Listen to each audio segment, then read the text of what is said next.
Before we start, it is important that we cover some general housekeeping rules. Please ensure that your cameras and mics are off. This is to eliminate any background noise, which may cause feedback or noise disturbance to the speaker or other attendees during this session. Please rename your electronic device with the name that you have registered with for this webinar. This is the name that you will receive on your certificate of attendance. If your name on the device does not match the name that you have registered with, we will not be able to create the certificate of attendance. To receive the certificate of attendance, you will be required to stay for the duration of the webinar, after which we will send you a simple review form to fill out via email. Please post your questions into the chat box feature. You can do this anytime throughout the presentation, and they will be answered at the end by the speaker. Ensure to address your questions to the everybody option. Samuel will be able to assist you with any technical difficulties. So if you are experiencing any issues with sound or possibly picture, please let us know in the chat box feature. Samuel may contact you, and if you need to renew your name during the presentation, also any queries about certificate of attendance, he will also be able to answer you. Today's presentation will last between 35 to 45 minutes, followed by a Q&A session. I am delighted to present today our guest speaker. I am sure a lot of you are looking forward to this, like myself.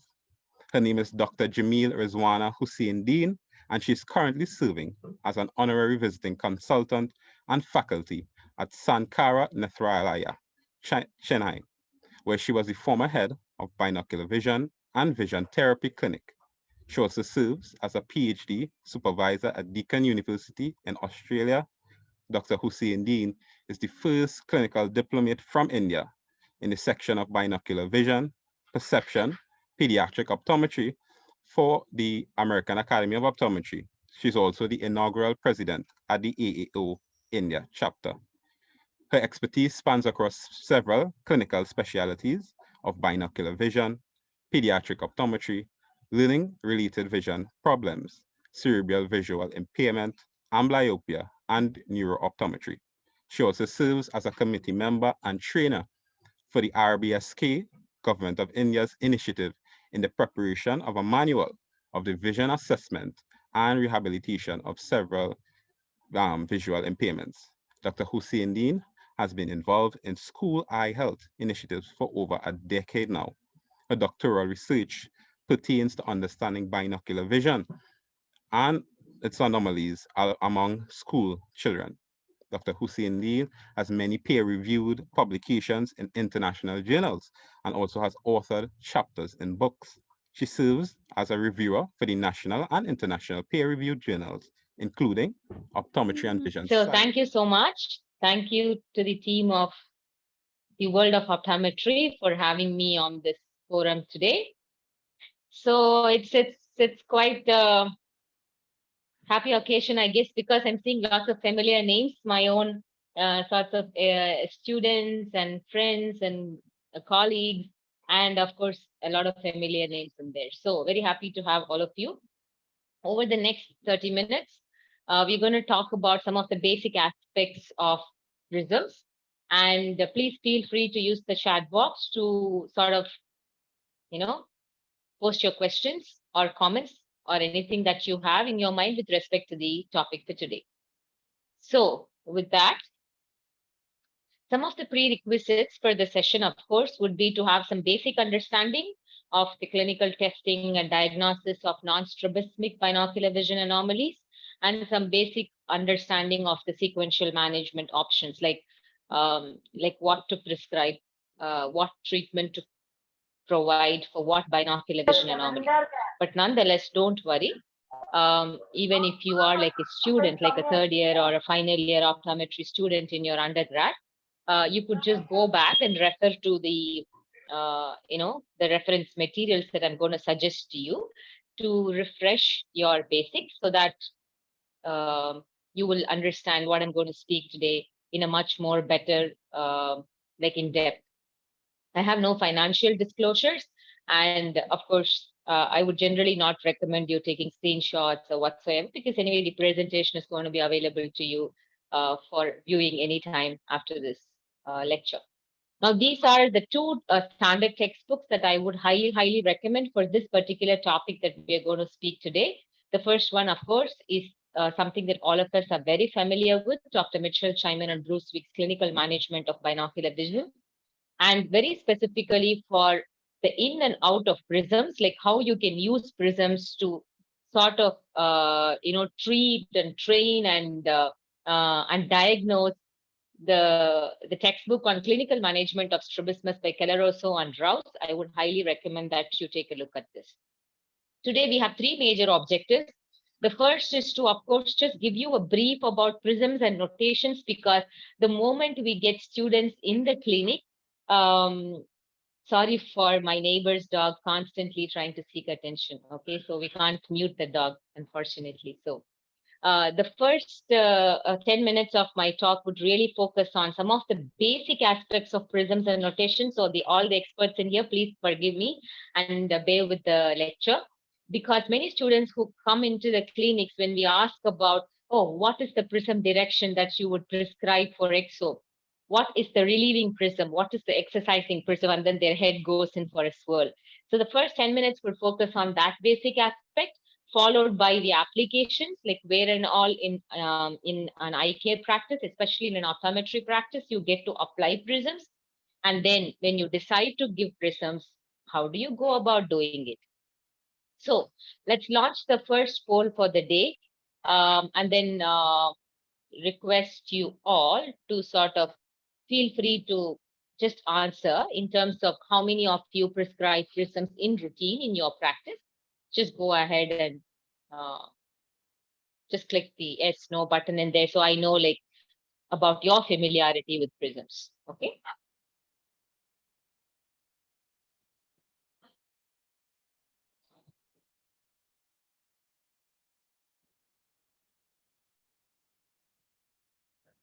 Thank you for that enthusiastic participation. The poll is really like sort of getting filled in fast. So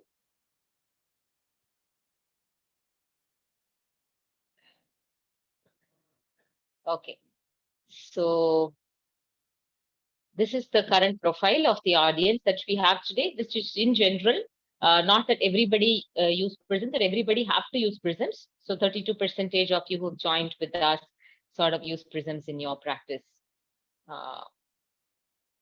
routinely. Thank you. So the next thing is moving on to notations. Okay.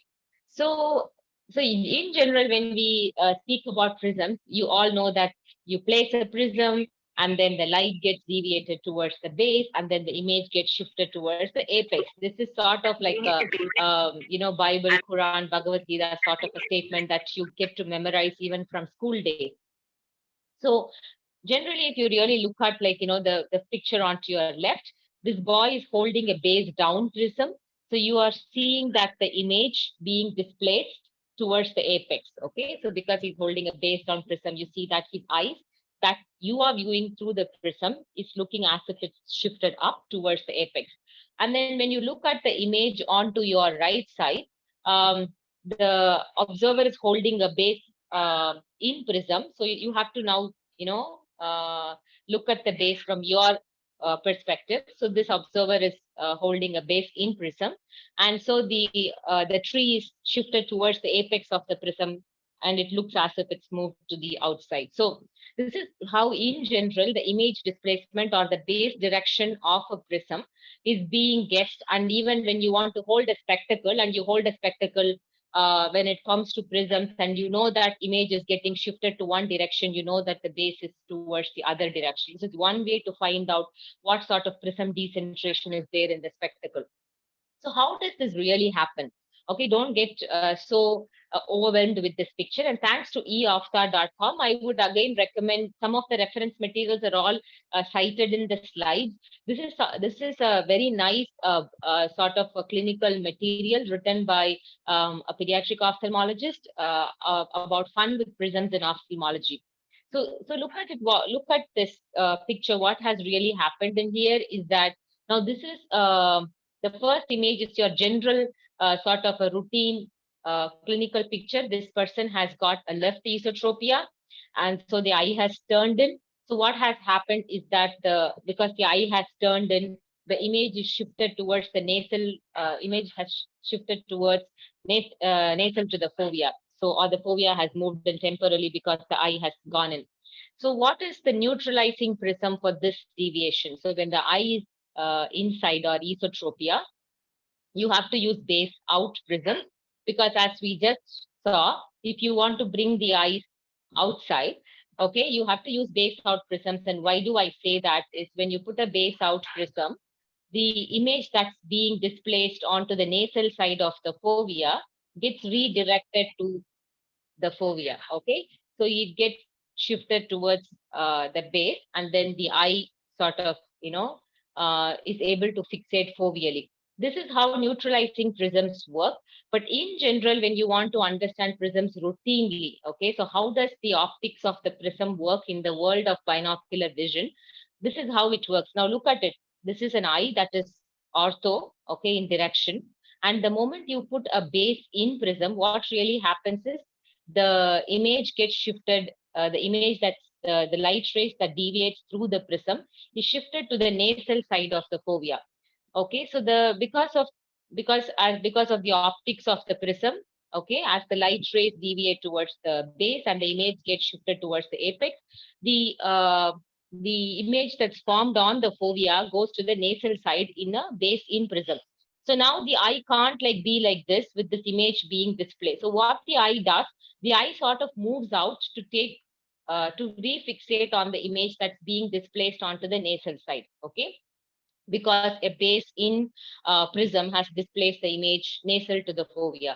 So the eye sort of moves out, the eye with the prism moves out to refixate on that image. And what really happens because of Hering's law of equal innervation, this induces an esotropia in the other eye, which is apparently normal. Okay, so the other eye is actually straight, but because you just put a prism, you're optically inducing an esotropia. Now go and do this on your friend. Take a base in prism, put it in front of your friend's eye who is orthotropic, and then if you do a cover test, you will see an ESO. You will wonder, like, why do I see an ESO? That is because of this Hering's law. So what really happens is that uh, because of the base in prism, it optically induces an ESO-like picture because of the one eye that's responding to the prism. The other eye has to follow the Hering's law, and so it gets shifted into an esotropic position. Now, what happens when this same subject is asked to fixate something binocularly? Okay, so this is another example, but imagine the same subject when the subject is now having to look at something binocularly with this esotropic position. They will see things double, right? So what do? So the first response to a base in prism is an esotropic response because of the image displacement by the prism. Then both the eyes diverge out to compensate for this induced esotropia. So any base in prism induces it induces an esotropia in an orthophoric eye otherwise. So to compensate for this optically induced esotropia, the eye has to diverge out to refixate. Okay. So these are the different things that happens, but all of these happens within seconds. And so you never know like what's happening. And that is the reason why base in prisms in the clinic is used to measure divergence ranges. Okay. Because it induces an ESO, the eye has to diverge out so that it doesn't stay in the esotropic position. Same thing, the other side of the just you have to now reapply this knowledge to base out prism. So when you put a base out prism, image gets displaced nasal temporal to the fovea, as you see in this picture. So one eye moves in, the other eye also has to cope up for this for this optically, one eye moves out, the other eye has to optically cope up for this induced exo. It moves out, but then both eyes come back inside, like converge to compensate for the optically induced exotropia. So when you put base in prisms, there's an optically induced ESO. So the eyes diverge out in response to the induced ESO. When you put a base out prism, there is an optically induced exo. So the eyes converge in response to this optically induced exo. That is how base in prisms and base out prisms are being used in the world of binocular vision to measure convergence and divergence amplitudes. Okay. So if you really see in here, just to reiterate these points, now do not worry if you have not got it immediately. All you have to do is just to go and just try doing these ray diagrams, and you will immediately understand as, okay, when I put a base in, the image shifts nasal to the fovea. So the eye has to, move such that the image falls on the fovea, whereas a base out shifts an image temporal to the fovea, and so the eye has to move out and then take up fixation. So if you really look at how the eye realigns itself to the optically induced change in the image position, the retinal image position, you will understand. Now, how do I apply this to my clinical knowledge? Let's just take first example. When the eye is exo, okay, when they imagine that somebody has an exophoria, okay, the eyes are outside. Now, what is the, when I use the word compensating fusional vergence, what do I mean by that? Is when I have an exo, what really controls my exo? What controls my exo? My convergence controls my exo. So if I have an exo, like all of us, most of us have a little bit of physiological exophoria.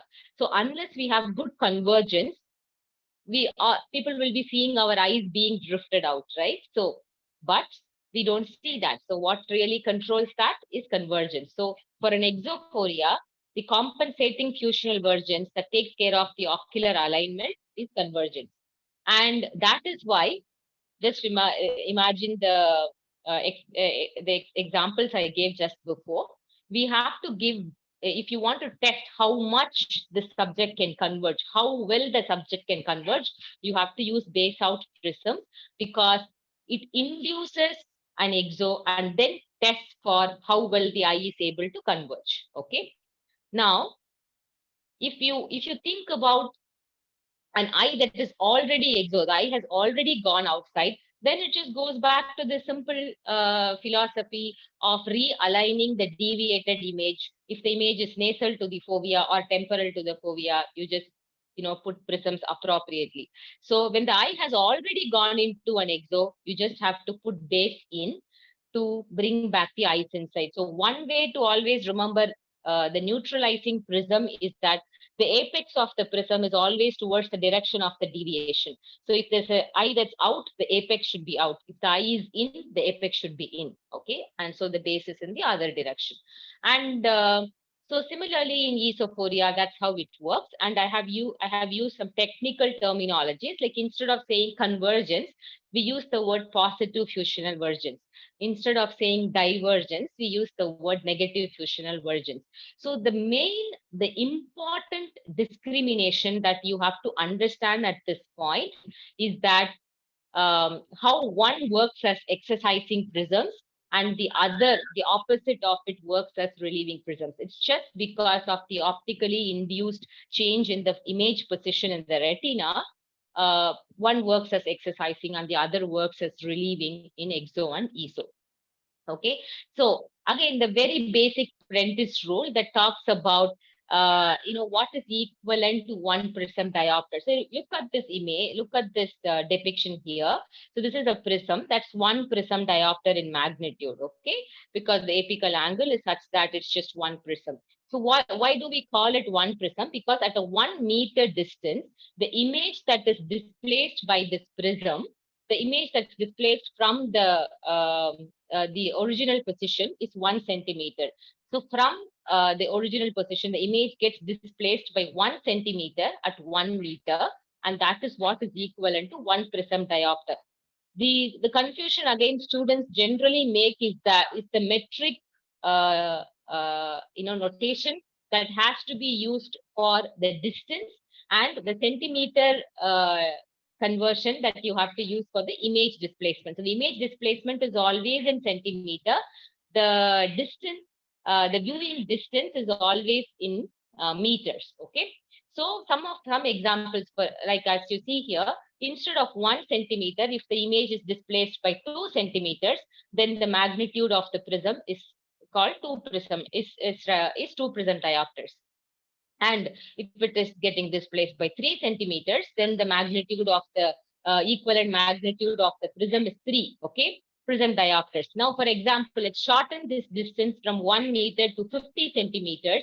So at 50 centimeters, if the image gets displaced by, say, 10 centimeters, okay, then you know that 50 centimeters is 0.5 meters, okay? So 0.5 into 10 becomes 5 prism diopters. So just multiply the distance with the displacement, and that is what is your Prentice rule.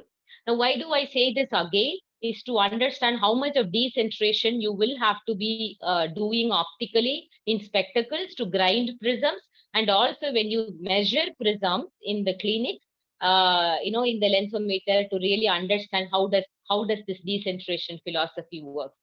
Now, coming to writing prisms in the prescription, there are different ways that people write. The commonest ways are generally writing base in, base out, base up, and base down. But what is really standard is what we call as the 360-degree notation. This is the current international dial scale notation that most opticians across the world follow. It's quite simple again, just that instead of just 90, 180, you have to see this as a continuous scale, starting from 0 on the temporal side to, like, a clock that goes up to 360 degrees. Okay. So this is, as you see here, this is the right eye of the patient. This is the left eye of the patient. So like the nose is in between, right? So this is the patient that is facing you. So patient's right, R stands for the right eye and L stands for left eye. And you just have to start all the way temporally for the left side and all the way nasally for the right side. And the best way to start this for a clinician, like how I started and some of my colleagues started, is we just printed this and pasted it on the wall. And every time we get a patient, we kept looking at it to find out the degree, the axis, and everything.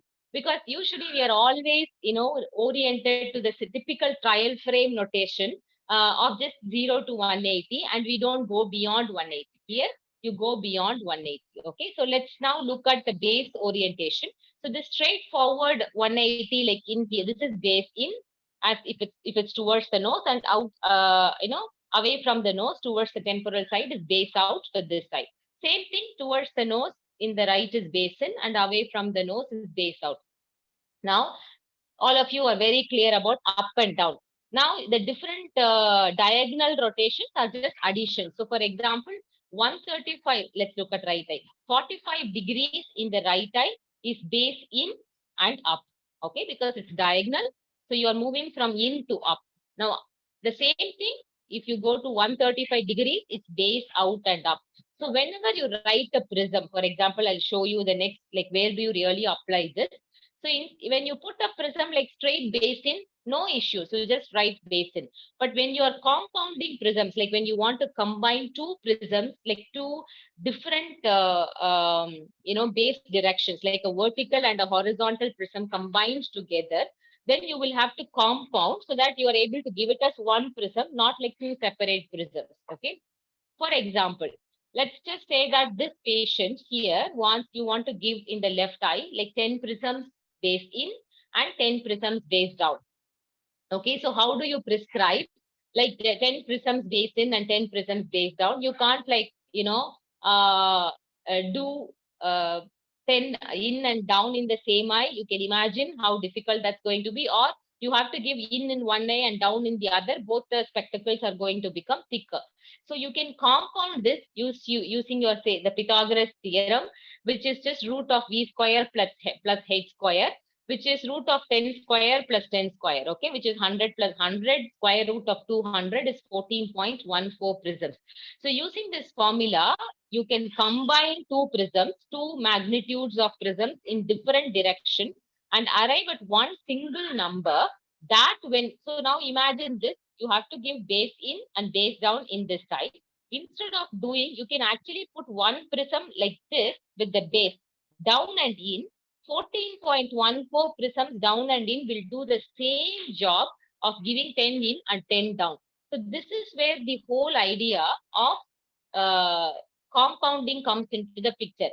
Now, how do I write my axis? If you use your typical trial frame axis, you will write 45 degrees.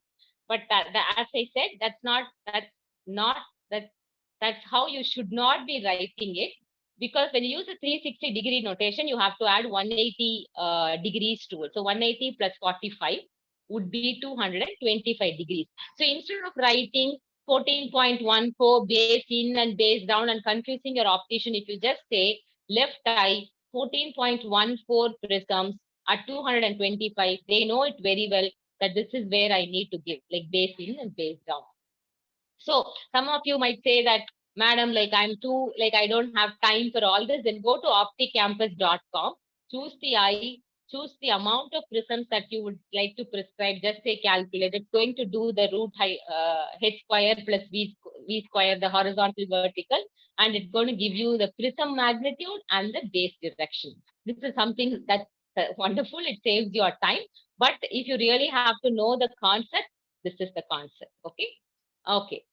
So now let's do so until now we saw about the base notation, like, how base in prisms behave as relieving prism and exercising prism, and base out. So the prism notations, how we use them, and also how do we write prisms when, when you want to prescribe prisms for various reasons. Okay.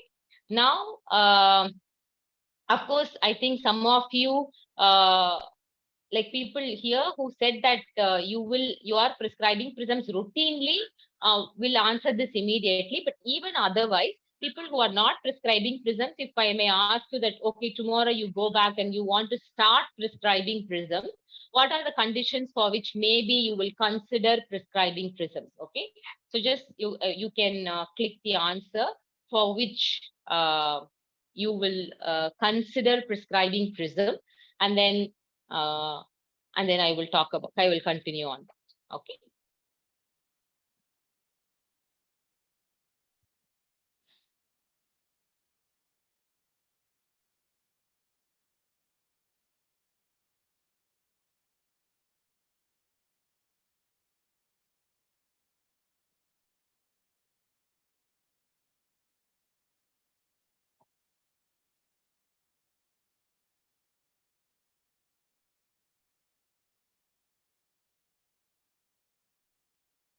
Okay, that's like a super fast, quick response. So if you really see, this is how clinically we also do. Majority of us do prescribe prisms for diplopia, binocular diplopia, and that's what we're going to talk about today.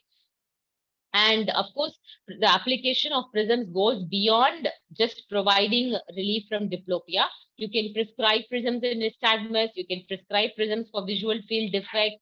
You can prescribe in asthenopia related some of the binocular vision conditions. Before strabismus surgery, you can do prism adaptation. You can do prisms as part of exercising, as we saw in vision therapy. And of course, which means the application of the prism is basically all of the above. Okay, so these are all the conditions for which prisms are being prescribed routinely in an ophthalmic practice. Okay, so this is something that you can know. And just, so what are some of the applications of prisms that we use in the clinics? Of course, as you see here, the prism box that you see here, the loose prisms that you use to do your cover test, neutralize prisms.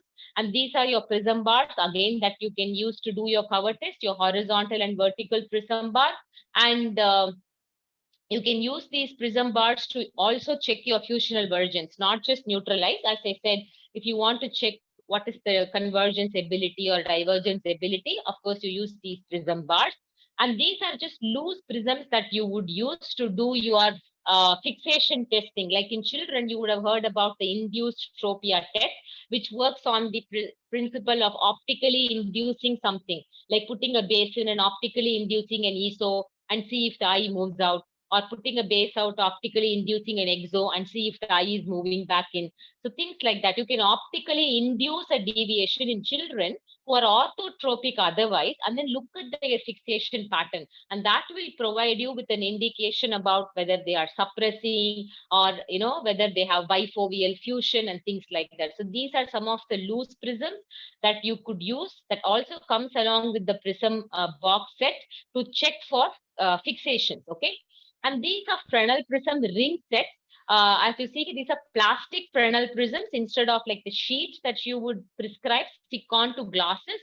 These are plastic Fresnel prisms that comes in smaller magnitudes like 2 to 10 prisms, and then larger magnitudes, okay, that comes anywhere from 12 to 35, 40 prisms.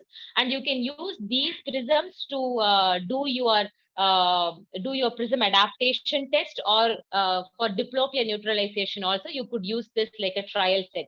Like for those of you who may not have access to a full range of Fresnel sheets because they're expensive, you could have these trial sets checked, and then send them for the prism fitting. And these are the sheets of prisms that you just sort of put it over the top of the glasses. And this is like a quiz. I want to now ask all of you to respond in the chat box. What are these prisms that you see onto your right side? Where do we use them? Let's see who gets the fastest fingers sort of like response. Okay. So what are these prisms to my right, the right down image? Where do you use them? Okay. Exactly. These are flip prisms that you use to check vergence facility. Yes, exactly. All of you are right. Fantastic. So if you see here, there is a 12 prism in a base in one direction and a 3 prism in another direction. So if you hold this horizontally, it will be 12 will be base out and 3 will be base in. You can use this to check vergence facility. Move from base out to base in, base out to base in, and you can use this to check your vergence facility. A very quick test to find out the dynamics of the vergence system. And even in vision therapy, you can use this like an exercising sort of a tool. Very quick, simple, easy, sensitive tool to pick up vergence dysfunction. So that's how prisms are being utilized in a variety of scenarios. And especially for students in here, like third years interns, please look at this. All this could come like your spotters in the Viva. So make sure that you really know what these things are. Okay. Okay. Let's move on to our case. We just have one case for the day. And we are going to talk about how we will prescribe prisms for this child. Okay. So as you see here, this is the case of a 15-year-old male who's complaining of eye strain, severe eye strain, and then the near exophoria measures about 15 prisms basin. Distance exophoria measures about 2 prisms basin. Near point of convergence, too much, too receded. Normal amplitude, no significant refractive error. As I just told before, whenever the patient has got exo, it's important that you understand about the convergence amplitudes, because convergence compensates for the exo. So the compensating fusional vergence in here is positive fusional vergence, and you measure that, and the blur, break, and recovery values are found to be 15, 20, and 15 prism diopters. Now, I just want people, those of you who can now jump into a quick diagnosis, just tell me what is this condition that we are dealing with potentially. The most common condition that most of us get to see. Okay, I would love to, yes. Look at that. Look at the fastest sort of like answers coming in. Fantastic. This is a typical presentation of convergence insufficiency. Super, awesome. Okay, we should never miss this, right? Because this is what we see day in and day out, and almost 10% to 15% of children normally, who are normal otherwise, no significant refractive error, have convergence insufficiency. So super. So this is how you see like receded near points of convergence, large near exophoria, and then of course amplitudes of accommodation is normal. Now I'm going to again sort of ask you a question at this point. So I'm going to launch the poll. Okay, for this patient, now that you've all told convergence insufficiency, and I ask you to give your first treatment, like first treatment modality as a clinician, okay, as an optometry professional, what would you prescribe? So just one answer so far as you would have seen. This is not to assess your knowledge or anything of that sort. This is just we are understanding the practice patterns and the opinions that we all have, so that it helps us to understand our professional practice patterns in a much better and a deeper way. Again, you all have been so quick with your options. Look at this, boom.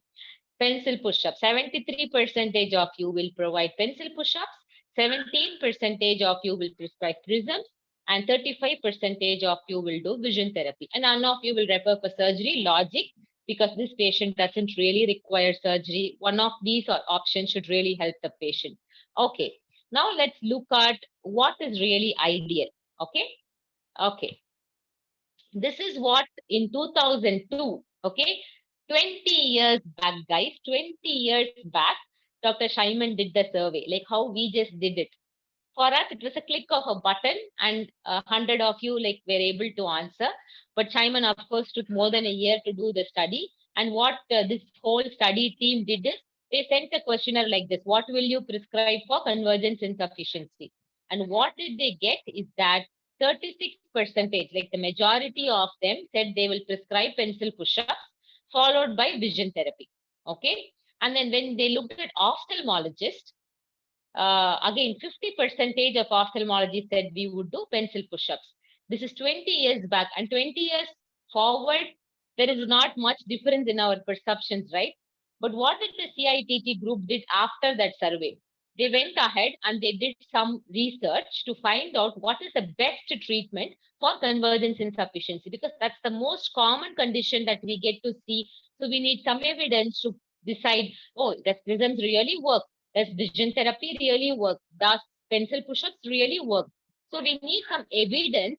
I'm really sorry, like there are 3 dogs in there just seeking attention, so please excuse. So we just have to know what is the best treatment modality, right? So they did a study just comparing all that. And what they found, they also compared prisms, based in prisms. And what they found from the first study is that vision therapy was found to be an effective treatment compared to pencil push-ups. Doing vision therapy was much more an effective treatment compared to pencil push-ups. And pencil push-ups was more or less like a placebo therapy. Okay, they did 12 weeks of office-based vision therapy in the first study group in children who were 9 to 17 years. Okay, the next thing they did is, okay, let's do some base in prisms, because exo, so relieving prisms should be in the opposite direction. So they put basin to relieve the exo, not exercising, relieve the exo, and then see how does it do. And what they found, basin prism glasses were found to be no more effective in alleviating symptoms or in improving the near points of convergence, again in the same age group of children, 9 to 17 years. So vision therapy does seem to be really working well in this age group. Now, what did they do? They just combined all the research papers, and that's what that's what they concluded. So based in prism classes may not really do as much as vision therapy in children. Now, when it comes to adults, some of you might ask me, so what about adults? So this is a study published in 1971 by, again, the famous Morgan that you see here, some of the Morgan's normative values you might have heard. So what did they do is that they prescribed spectacles, like, in presbyopes, okay? They prescribed spectacles with prisms. And what they found is that in presbyopes, based in prisms, like relieving prisms, presbyopes found it to be much more relieving than base out prisms. So there does seem to be a sort of an age difference in terms of the treatment that you will give. So if you're dealing with children, maybe you should think about vision therapy as the first treatment option. When you are dealing with a presbyope, maybe you should think about if they have severe asthenopia, prisms as the potentially as the first option. Okay, but I'm not telling you don't give vision therapy. I'll come to it. Now, this is if you read the title of this paper, they prescribed prisms based on what is called Sheard's criterion. So I want to test your understanding about how many of you know what is Sheard's criterion. Okay, so just again, whatever you think is relevant or correct, you can go ahead and answer. So Sheard's criterion is that, it talks about 2 things, and I'll explain to you, but just read the question, which is sort of self-explanatory, and try to answer, and then we will discuss like what is really Sheard's criterion. If you know this, you can handle most of your prism prescriptions. You really will know whether to prescribe, not to prescribe, try vision therapy, what should I do? This is one of, like, a philosophy that has stood over a lot of time, like, through a lot of evidences. Okay. So what does Sheard's say? So 58% of you have told that Sheard's criteria means the fusional reserve should be twice the demand, and the 58% of you is right. So what is really Sheard's criterion? Okay, so that's what I'm going to be speaking now. Sheard's criterion talks about the demand and the reserve. Okay, don't again get confused by these words. What it really means, let's just, take this patient example that we just saw. What is a demand? Demand is actually the phoria. The patient has 15 prisms base in. That's a demand on the system, too much demand. Now, what is the reserve? As I just told you, the reserve is your convergence amplitudes. To compensate for the demand, you should be able to converge well. So this is the demand and this is the reserve. So what does Sheard say? If someone has got some amount of phoria, the convergence values or the compensating values should be twice twice the phoria. So for this patient to be symptom free, if he has 15 prisms base in, then this positive functional convergence value, the blur value should be at least 30 prisms. Okay, the amplitudes, the convergence amplitude should be twice that of the phoria for the patient to remain symptom free. Very similar to how you keep half the amplitudes in reserve in presbyopia when you want to prescribe AD. Very similar concept. When you have a phoria, the convergence amplitude should be 2 times for a patient to remain symptom free. If that is the case, oh, this patient is really like having good fusional reserves. Okay, this is what we call reserve. This is the demand. Same way, if the patient has got an ESO, 10 ESO, then you should look at the negative fusional divergence amplitudes, which should be at least 20 prism diopters. Okay, that's how the demand and the reserve works in the world of like Sheard's criteria and binocular vision.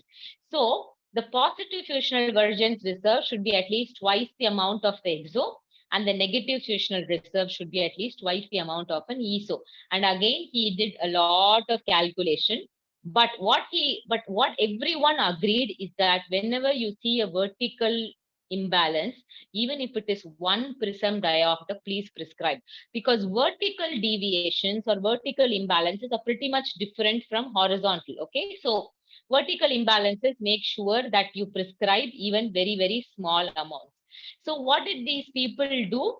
These people did vision therapy on patients who did not meet the Sheard's criteria, like when the fusional divergence amplitudes are not twice that of the phoria, they gave vision therapy. And what they said is that almost everybody, like of the 100 patients, 84 patients improved after therapy, and they were able to meet the Sheard's criteria. So what it means, the fusional convergence amplitudes improved after vision therapy and they met the criteria. So you could ask me, so where prisms are coming in here? Prisms are really considered whenever there is a vertical imbalance, number one. Number two, when the patient has an apparent diplopia, like be it intermittent diplopia or constant diplopia, and the patient says that I'm really seeing things double, and then you also see Sheard's criteria is not met, you start with horizontal relieving prisms. Okay. You can also use relieving prisms to support vision therapy. You can give some relieving prisms and start vision therapy. Okay. Or in presbyopic patients who may not be able to come for vision therapy, very old patients who are sort of wheelchair bound and things like that, do not aim at complicated things, sophisticated things, prescribe vision therapy, prescribe prisms. And at the end of vision therapy, you could again prescribe prisms depending upon the achieved improvement. So just to cut short, basically any amount of vertical imbalance gives prisms, and horizontal prisms are indicated when Sheard's criteria is not met, plus there is some diplopia also in the picture. So prisms in presbyopia, again, you could give base in prisms as we just discussed. Now, how do we prescribe prisms? What conditions do we prescribe prisms?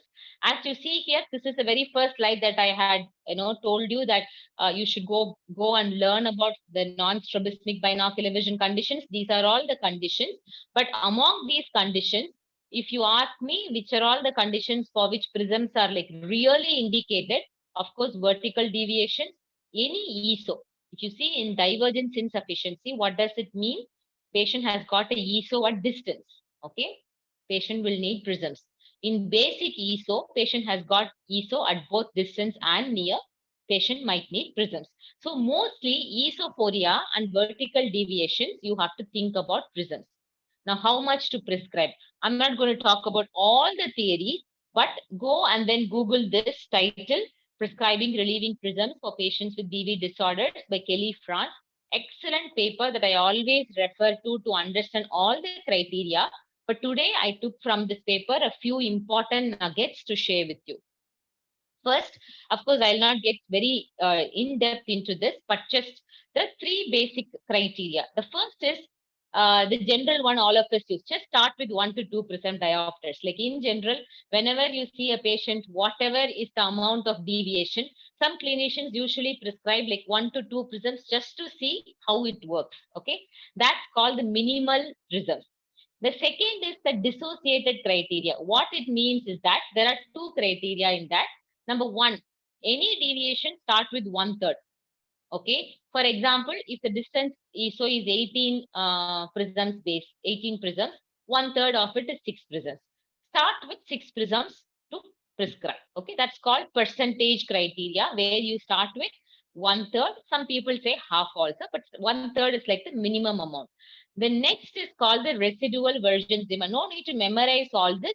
When you want to prescribe prisms, take a look at it and see what works. What is residual versions demand? Looking at the amount of deviation, okay, if the magnitude of deviation is 6 to 20 prisms, then you should always make sure that the minimal versions demand is 4 to 6. What do I mean by that? For example, if a patient has 10 prisms of ESO, okay, comes within the 6 to 20, I have to give minimum 4 such that there is some fusional reserve. That's all. The fusional reserve has to be minimum 4 to 6. So minimum 4 to 6 prisms are required for any deviation between 6 to 20. In EXO, just Shear's criteria, like almost okay. Any EXO between 20 to 30, half of the EXO can be considered as prisms that can be given as relieving prisms. Again, hyper, they say like for 3 to 10 prisms, 2 to 4 prisms can be considered as a starting point. This is again based on what is the minimum amount of versions demand you have to keep so that the system is able to function without much of a strain and symptom. Okay. So again, refer back to this table. Oh, ESO is 10 prisms. Okay. So I will give minimum 4 prisms, whatever. So these are the three criteria that comes under the dissociated. Now, associated criteria, I will give you one criteria so that you are able to go back home and do this calculation. And that's what we are going to calculate for our case. The same Shear's criteria written in a formula. In Shear's criteria, we said if patient has 10 EXO, the fusional versions has to be at least 20 prisms, we said. Same thing now in the formula, 2/3 of the foria minus 1/3 of the blur point of the compensating fusional version. So 2/3 of the demand minus 1/3 of the reserve is the formula. Again, don't get fogged by mathematics. Our patient had 15 prisms EXO. The convergence amplitudes that you measured are 15 blur, break, and recovery. So the blur values are 15. Both are 15. So 2/3 into 15 minus 1/3 into 15. So if you do your calculation, you know, like, 15/3, I think I did a mistake here. Okay, sorry, 30/3 is 10 and 15/3 is 5. So 10 minus 5 is 5 prisms. So if you put these things into the formula, you will get 5 prism diopters. So you can give 2.5 and 2.5. You can equally split prisms. So for this patient with 15 prisms exophoria, with this much of a convergence amplitude, you can input it inside the formula and equally distribute. Now, what are you achieving through this? Okay. When I give this 5 prisms base in, my 15 prisms EXO becomes 10 prism EXO because by giving 5 prisms, I'm reducing the EXO to 10. The near PFV will increase again by 5 prisms because you're giving relieving prisms, right? So 15 becomes 20, 20 becomes 25, 15 becomes 20. So there's a 5 addition to every blur, break, and recovery. Now let's look at our Shear's criteria, apply the criteria. Patient has 10 prism exo and has got 20 prisms of blur value. So this patient is now able to meet the Shear's criteria. So to meet the Shear's criteria, what is the minimum amount of prism that is required in this case is 5. That's how you have to reapply the prism back to the condition and see. Now I want you to calculate this. You can type it in the chat box. What you need to do is 2 by 3 into FORIA minus 1 by 3 into the blur point. Now here it's a little I purposefully gave it a bit complicated. Patient has 6 prisms of ESO and divergence arm, there's no blur value. If there's no blur value, of course, for a distance divergence, there will not be blur values. You can take the break value also. Okay, so all you need to do is to do this max now. Okay, and type in chat box. Let's see the fastest finger. 2 by 3 into 6 minus 1 by 3 into 2, because you don't have a blur, so you take the break and then put it inside. And tell me how many prisms you will prescribe for this patient. 2/3 of the demand, 1/3 of the reserve. So patient has got only very little divergence amplitudes, but has a large amount of ESO at distance. Okay. I'll definitely take questions at the end. I'm seeing some questions, and somebody has been very fast with maths in here. So, but I will wait for the others to do the calculation. So,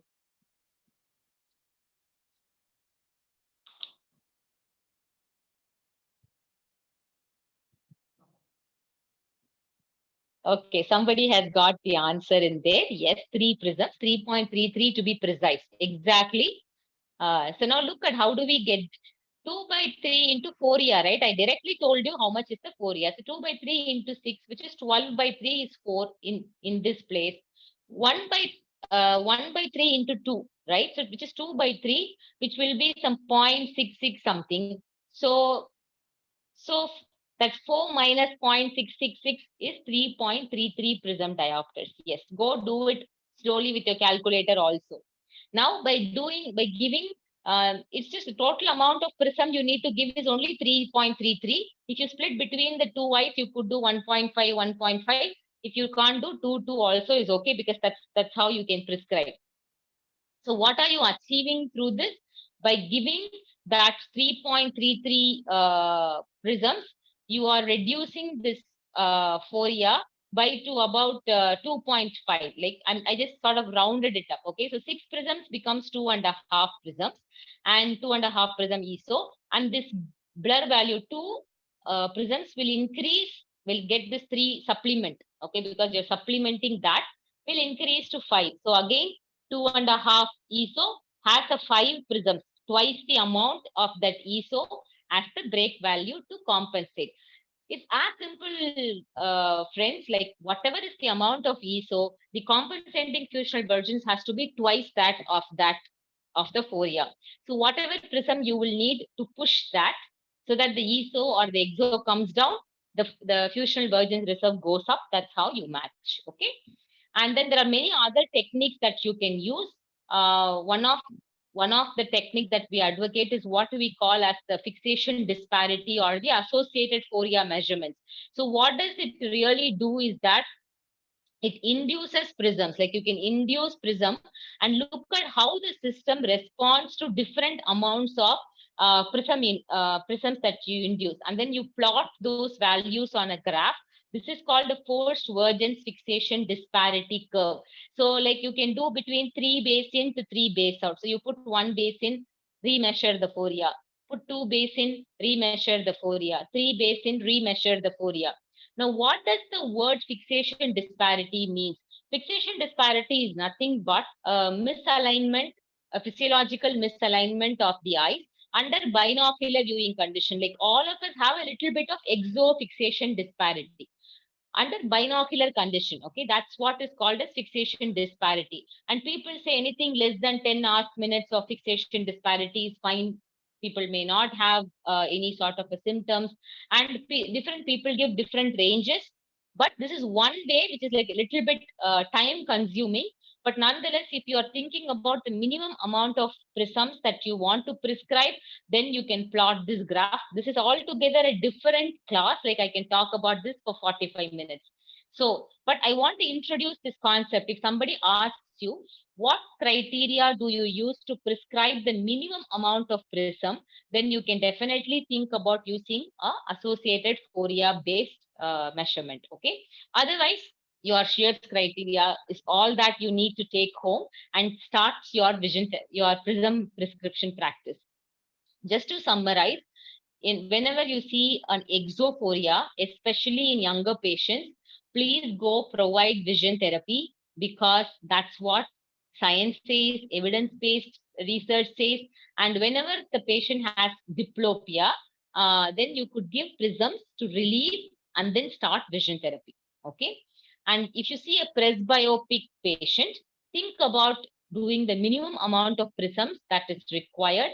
Always give a trial of vision therapy unless there are other ocular comorbidities and dysfunctions.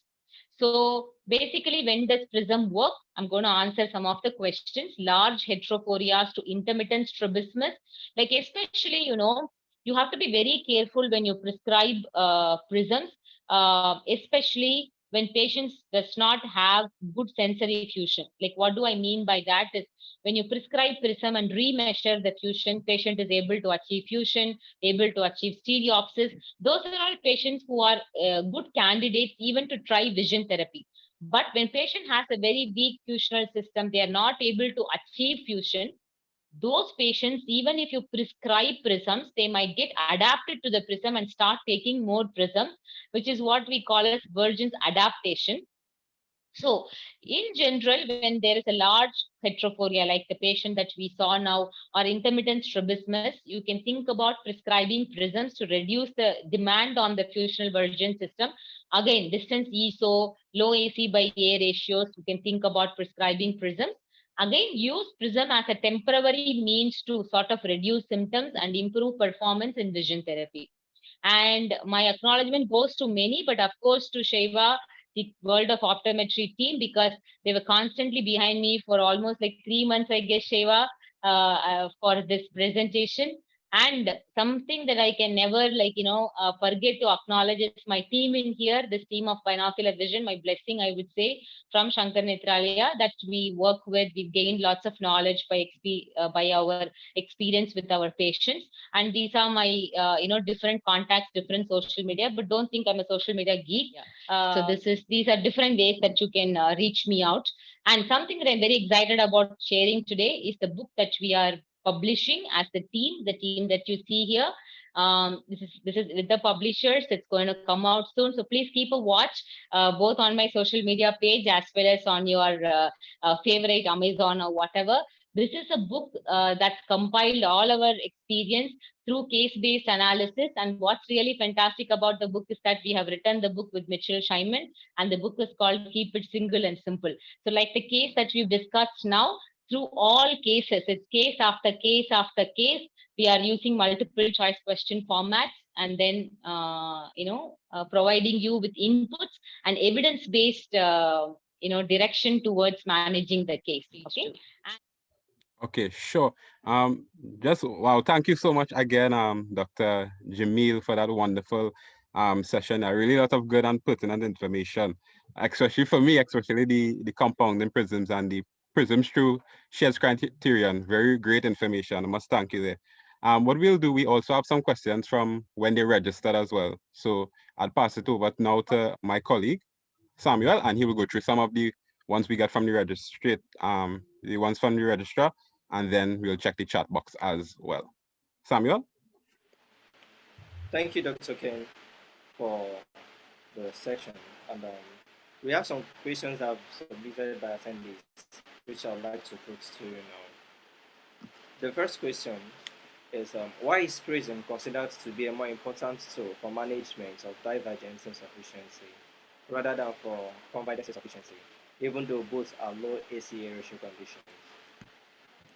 It's a fantastic question. So as I just told, So convergence insufficiency has got exo, right? Exophoria, whereas divergence insufficiency has got esophoria. So whenever there is like, if you really think about the physiological mechanism, our eyes have very good convergence amplitudes. So how much ever of exo you have, you really have functional convergence amplitudes that can compensate for that demand. But the divergence amplitudes are not as good in general. Physiologically, the divergence amplitudes are much, much lesser than the convergence amplitudes.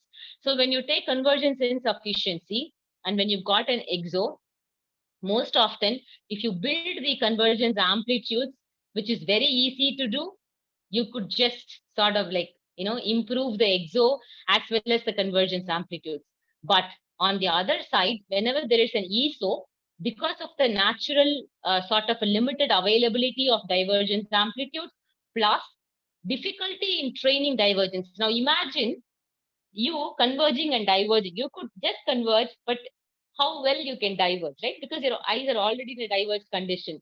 So the ability of the eye to diverge is naturally limited, and you have to supplement prisms to bring the eyes outside. Okay, so that's why in esophoria in general, it's always better to look at prisms as a primary option. And in exo, it really works well with vision therapy and your exercising prisms and things like that.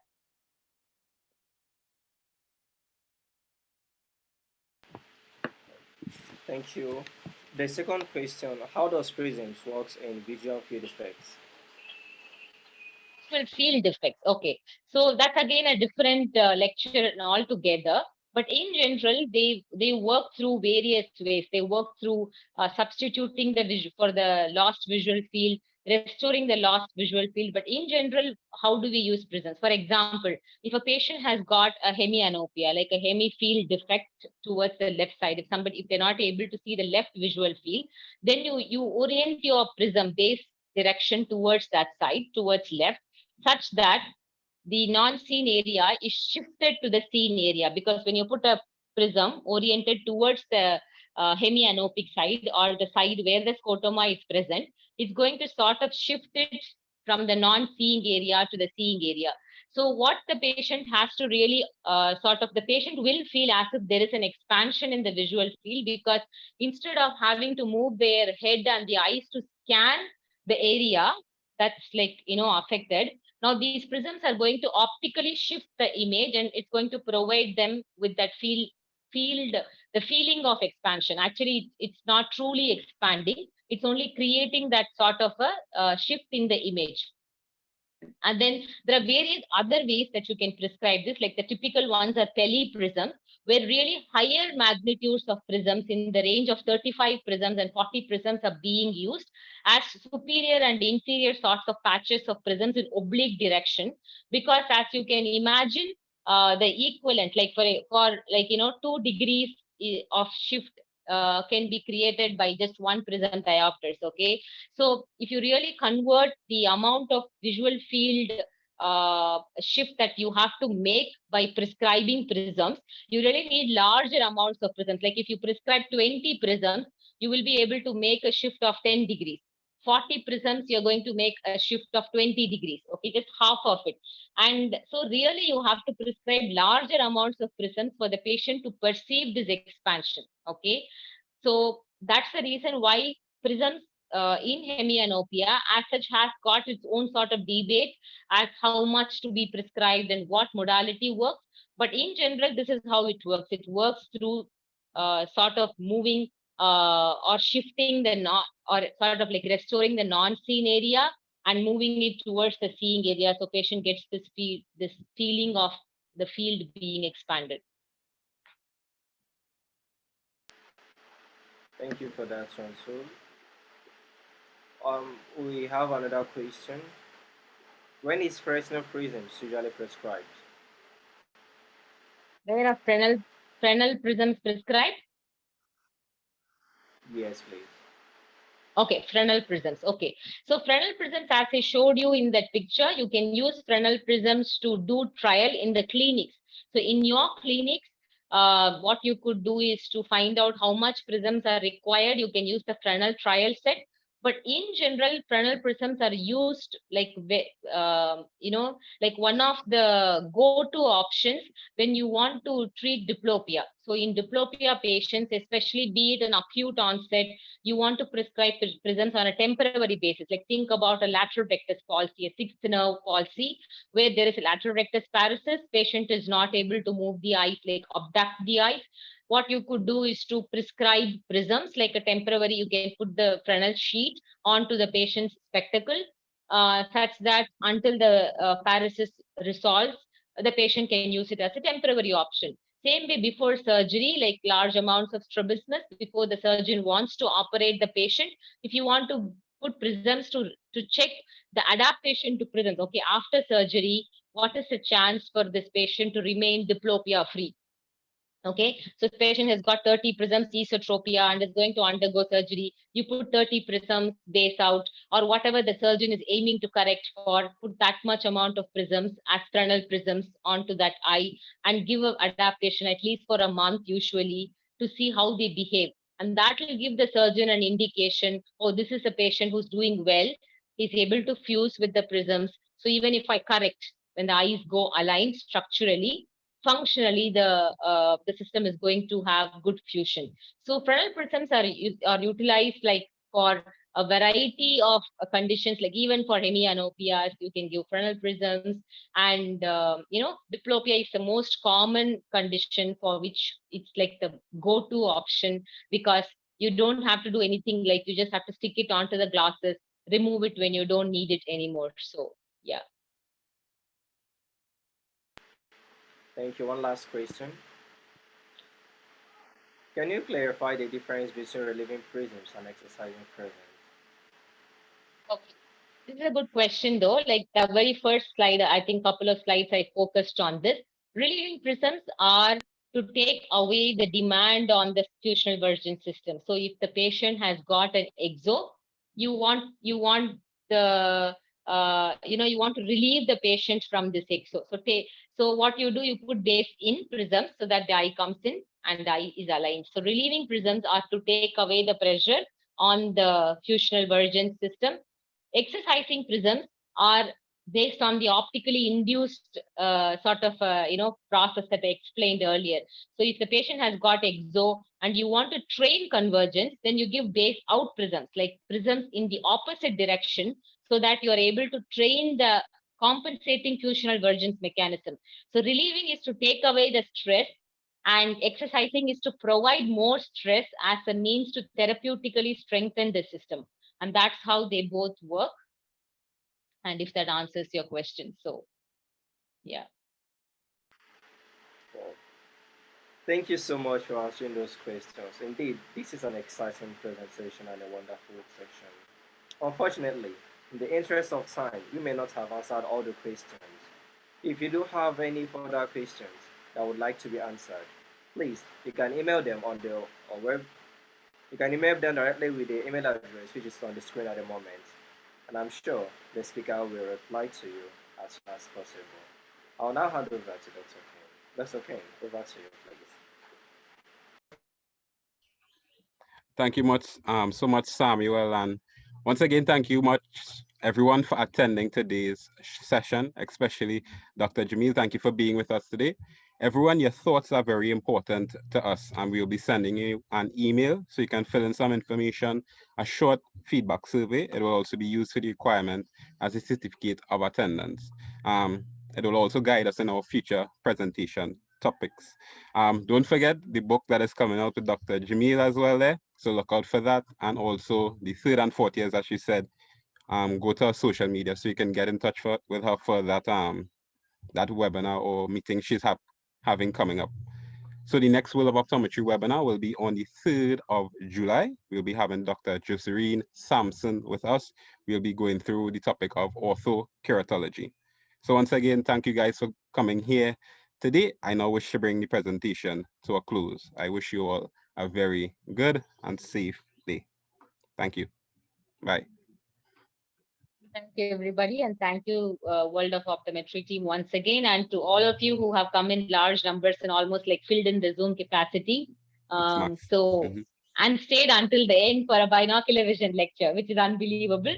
So thank you. Thank you all once again, and stay safe, and hope to see you in some other forum soon. Good luck.